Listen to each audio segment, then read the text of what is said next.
That's what I have at the moment. 2 hours a day on a good day to work on my games. I treat game dev as a hardcore hobby. For me, it means that I make games to release them. A product must ship. So if you want to make games but think you don't have enough time, well, think again. With 2 hours a day, I can tell you it is feasible to build something.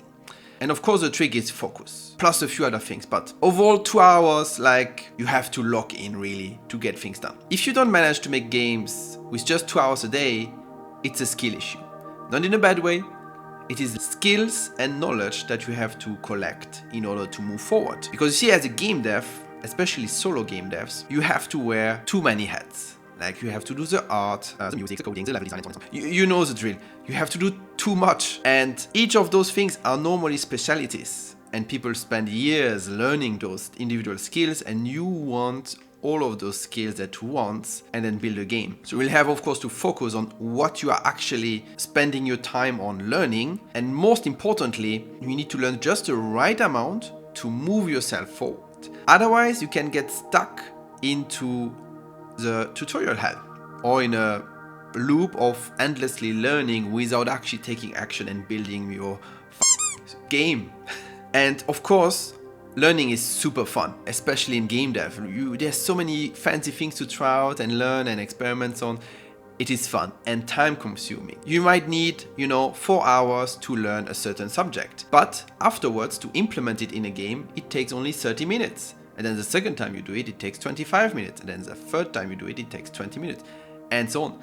But by the time you do it for the third time, it becomes boring. Like, you did it so much, you know this technique. Oh, this new technique is so much fancier. I should now spend time learning this technique. No.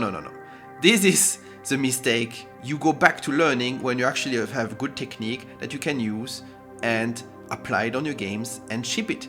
Even if that technique becomes boring over time, that's actually a good sign. It means you are getting better at that technique and you'll be more efficient down the line. So you have to at some point say, well, you know what? I know enough. It's time to make the game and take action. Now, with 2 hours a day, there is both time to do things and no time to bullshit around. It's funny. The only thing that slows me down at the moment, and I mean slow down, it brings me to a complete stop, is having too many options to choose from. Oh, today, what should I work on? Maybe I finish the door. Maybe I will model some pieces. Maybe I should continue the dialogues. Maybe I should design some UI elements. Decision paralysis. It's real. It exists. You know it. I know it. We both know it. All right?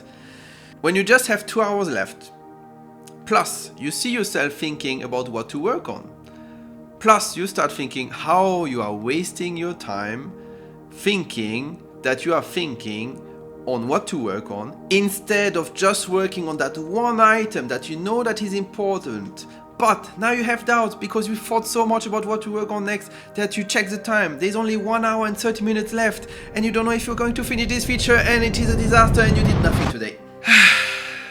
That and chasing new fancy techniques, alright? This keeps you in tutorial hell. At some point, you just use what you know and push it to the limit. It might be boring, the techniques you know, but whatever. Use those techniques and make your game. You have to remember the goal. A product must ship. Ship. You must ship. You have to ship a game. This is the goal, at least for me. Alright, but how the hell are you also making YouTube videos? Well, look at my channel. Upload frequency is down, but production method is simple. Meaning I record with a simple setup and I also edit the videos in nearly one single pass. It's more like one normal pass and one very short pass. So I can manage to make smaller videos in like 2 evenings. If my channel would get consistent and growing number of views, which is not the case, when one video nearly reaches 200,000 views and the next one barely makes 1,000 views, it's kind of difficult to find the balance of what videos to make or what evenings to sacrifice to make a video that might or might not work. I would directly outsource the editing and thumbnail, because that would be time I would even win. I would probably win 1 evening from that. So in 1 evening I could actually record 2-3 videos and then just send them away and done. You guys get cool content and I don't spend all my time doing YouTube videos because I want to spend my time doing games. This is exciting actually, yeah. I like doing YouTube. This is why I do YouTube, so it's exciting. Anyway, 2 hours a day, there's plenty of time to do stuff. Stop watching Netflix, go start making fun stuff, and that's it. I thank you for watching. Go work on your game.